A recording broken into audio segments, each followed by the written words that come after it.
Mustafiz back on his business. রবিবার IPL খেলতে যাওয়ার আগে এবার নিজের চেনা ছন্দে ফিরলেন টাইগার কাটার মাস্টার। বুঝিয়ে দিলেন কেন তাকে 6 কোটি রুপি বা 8.5 কোটি টাকা দিয়ে দলে টেনেছে দিল্লি ক্যাপিটাল। সাথে নিজের বুদ্ধির খেলা দেখিয়ে আজ আউট করেন প্রতিপক্ষ এক ব্যাটারকে। শারজাহ স্টেডিয়ামে শনিবার প্রথম ইনিংসটা ছিল শুধু পারভেজ হোসেন ইমনের। সবার ব্যর্থতার দিনে একাই ব্যাট হাতে রীতিমতো অগ্নিমূর্তি ধারণ করেন তিনি।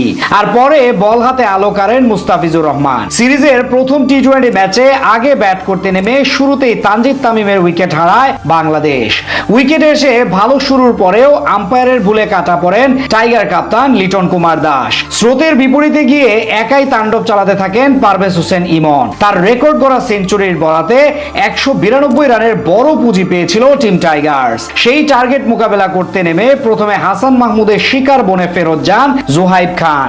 এরপর আলিশান শরাফু বিদায় নেন মুস্তাফিজুর রহমানের শর্ট পিচ ডেলিভারিতে। এখানে মূলত একটি মারাত্মক মাইন্ড গেম খেলেন টাইগার পেসার, যেখানে জাকের আলী অনিকেরও ছিল বড় ভূমিকা।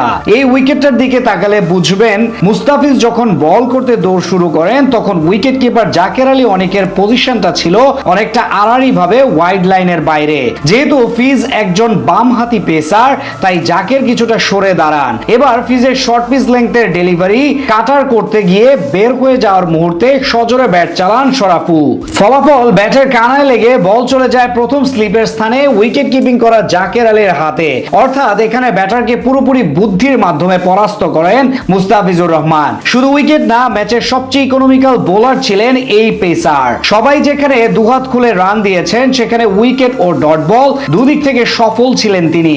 আজ প্রথম ওভারে মাত্র 5 রান দিয়ে 1 উইকেট নেন ফিজ। এরপর নবম ওভারে বল করতে এসে সেট ব্যাটার মোহাম্মদ ওয়াসিম এবং রাহুল চোপড়াকে চাপে ফেলে দিয়ে যান মাত্র 6 রান করে।